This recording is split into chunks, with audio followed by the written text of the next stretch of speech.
এই বন্ধুটা কত সুন্দর এখানে মশলাটা বেটেই নিল, বলছে সিল্কি তোকে আর তুলতে হবে না, এখানটাতেই বেটে নিল। কত সুন্দর করে সে এটা ধুয়ে মুছে পরিষ্কার করে করছে, সব রেডি করছে নিজেই একা কেটে টেটে।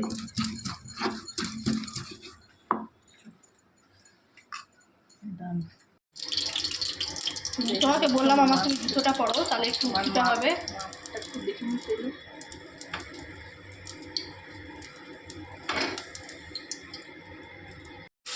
এই যে তেলের ওপর পেঁয়াজটা ছাড়লো, তার সাথে একটু লবণটা দিল।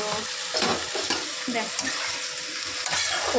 ওই রান্নাটা ওর হাতের খাবো বলে আমি কত দিন ধরে ওয়েট করেছিলাম। ও অ্যাকচুয়ালি ওর বাড়িতেও আমাকে বলতো, অ্যাকচুয়ালি বাচ্চা টাচ্চাগুলো যা দুষ্টু। এখন শান্তি করে ও আর আমি শুধু ঘরের মধ্যে করছে।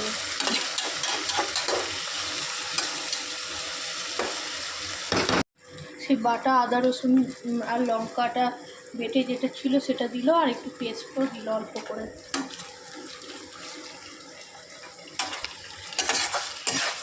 ওর একটু অসুবিধাই হচ্ছে, ও একটু উঠে পড়েই করছে, ও একটু উঠে মানে মানে অনেকটা উঁচুতে তো, ওই কারণে ওর একটু অসুবিধাই হচ্ছে।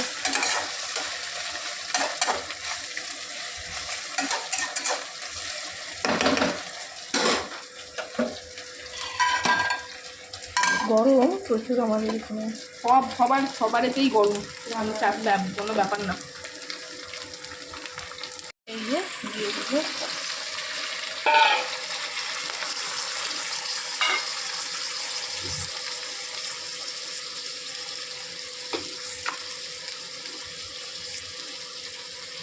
হলুদ দিচ্ছে,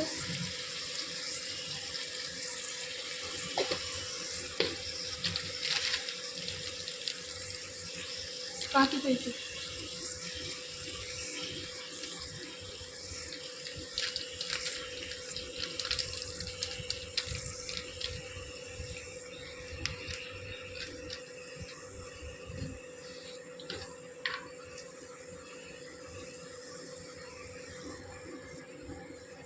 এই যে লবণ দিল, কাশ্মীরি রেড মির্চ দিল, আর একটু হলুদ গুঁড়ো দিল। এবার না করুক। এই যে কি সুন্দর কালার, নাইস। ও এইটুকু সময়ের মধ্যে এত কিছু করে নিল।